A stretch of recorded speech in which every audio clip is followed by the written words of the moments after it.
What's going on, Port fans? Welcome back to another video on my channel, and today we're going to be previewing Port Adelaide's round 13 clash against the Dockers in Perth this Saturday afternoon at 4:05 p.m. It's a very highly anticipated game. It's 8th versus 9th in a game that will very much solidify someone's chances in the top 8. If for Port Adelaide, it will create a bit of breathing space, whereas the Dockers will give them more of an equal opportunity to keep their winning streak going with a couple of great wins against the Lions and the Pies in nail biters virtually after the siren in both games. Whereas last week, Port Adelaide had the bye in the week before they played St Kilda in China, so they'll be looking to continue and get a bit of momentum going, especially for the back half of the season. Let's dive into it a little bit more for you Port fans, and I think one of the main things looking at Fremantle coming into this week's game is the fact that they've got two very big injuries with Rory Lobb, their main ruckman, out, and also Pearce is out, their key defender. So this will very much create a hole in both the ruck department and the defenders for Fremantle. So we can very much take the opportunity and really put some pressure on early to put the Dockers under a bit of heat and get some scoreboard pressure going, because that's what we're going to need this week. The Dockers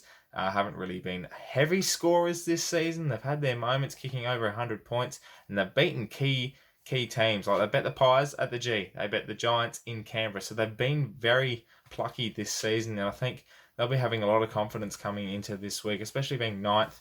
Nothing's really phased them this season. They're playing a little bit more freely, and I think Ross Lyon has really helped his young team really become a team that's going to be not a force, but they're not one to overlook. And I think Port Adelaide are in the same position. They're not one to be overlooked, and coming into this week's game, both these teams are very equal.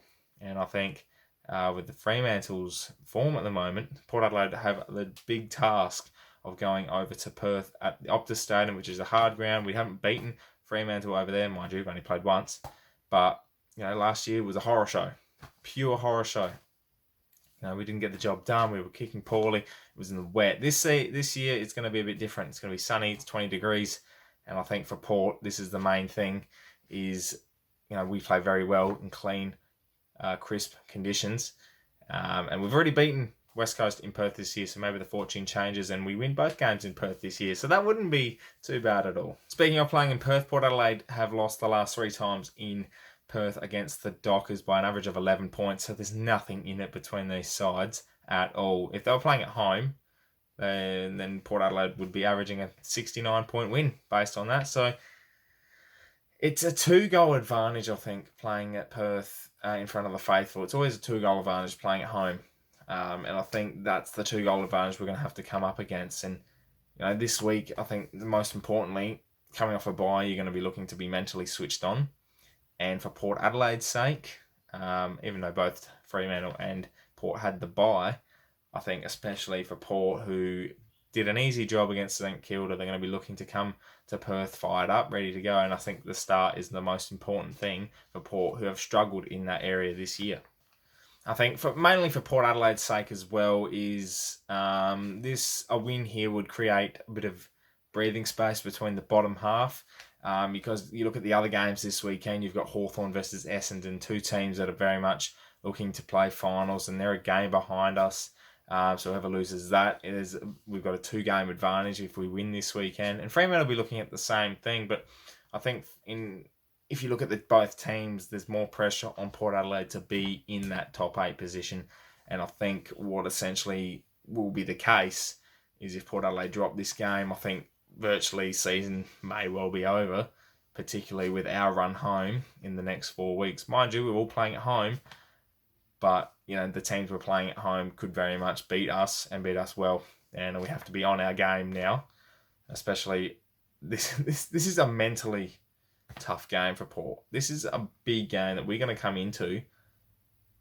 I think a lot of fans will be feeling the same thing, is the fact that we're going to have to come into this game with an expectation of a victory, and we're going to have to execute that.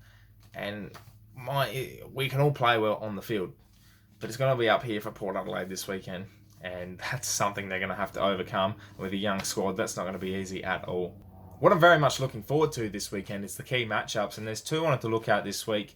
Mainly the Boak versus Fife matchup, the 2 heavyweights of the competition in the midfield. They've both been in fine form.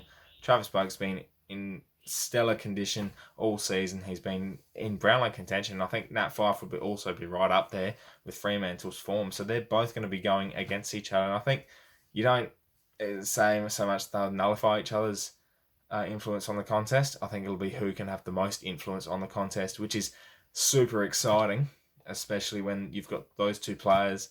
They're just going to be running amok, getting all these possessions and kicking goals and trying to get their team across the line. The other one is obviously with Rory Lobb out of the game, you're going to have Sean Darcy come into the side for Fremantle, and with Ryder and Lysette coming against Darcy, who's not the most experienced ruckman in the world, but when you've got someone like Lysette who knows the ground really well, he can run a mark. He played really well there against West Coast earlier in the season, and Paddy Ryder, who's a jumping athletic freak and can also hit the scoreboard. Darcy's going to have his work cut out this week, and that's one of the key things that I think Port Adelaide will try and exploit is the ruck contest. And we're great at clearances, we're great at pressure, we're great at tackling. We can all do all those things, and it's just a matter of hitting the scoreboard for Port Adelaide. It's as simple as that.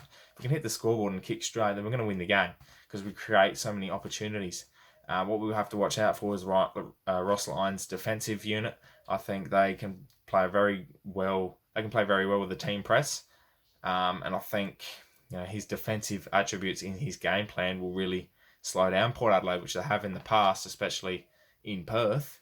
But at the same time, I really do feel that we have Fremantle's measure. It's just whether or not mentally we can execute it. You're going to have key players out for Fremantle. We're going to have some key players possibly come in. Unlikely. Ken Hinkley has ruled out Dixon, Wines and Ebert. They'll most probably play in the Magpies side. So don't expect them to be selected this week, which I think is a great call. Rockcliffe is going to be assessed during the week. I personally believe he won't play. I don't see him coming into the side, especially with a hard surface at Optus Stadium. I wouldn't be risking it, and that will go for anyone for both sides, and that might most likely be Harley Bennell as well. He might get a go this week, but I don't see that happening with the hard surface at Optus, especially with his calf troubles.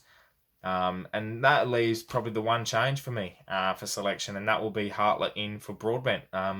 Hartlett's ready to go. You can't keep him on the sidelines for so long. He's not going to do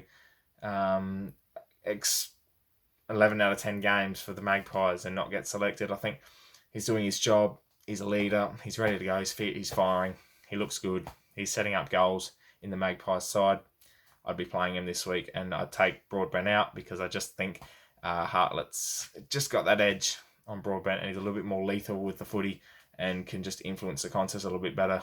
That leaves me with the prediction for this week's game, and I can see Port Adelaide getting the job done. I have an iffy feeling, but I don't know what that is. When I have an iffy feeling, it doesn't usually work out, but I do feel like we can get the job done, as I do every week. But I think 18 points will be the margin, and I think they'll play Dougal Howard again forward. They'll have their Sam Grays. Robbie Gray's looking great, so he might kick a couple as well. And I think it'll be an evenly contributed contest. And the kids were awesome last time we played in Perth. They love that type of ground, and they'll do it again.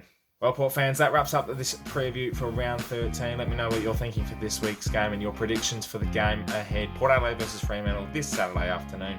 Make sure you tune in, and let's hopefully get the boys across the line because they're going to need to. I think this is a must-win game. Don't know about you, but I really want to win. Make sure you subscribe to the channel if you're new as well, Port fans, for plenty more Port Adelaide content. You know the drill, hit the subscribe button. We're almost at 2,000 as well. We just hit 1,800, so really appreciate all the support. And the team hasn't been that great this season. 6-5 has been pretty good, but you guys continually share your thoughts, continue to support for the channel. It's been amazing. So let's get to 2,000 because I've got a surprise for you. Thanks for watching, Port fans. My name is Anthony, and as always, come Pear.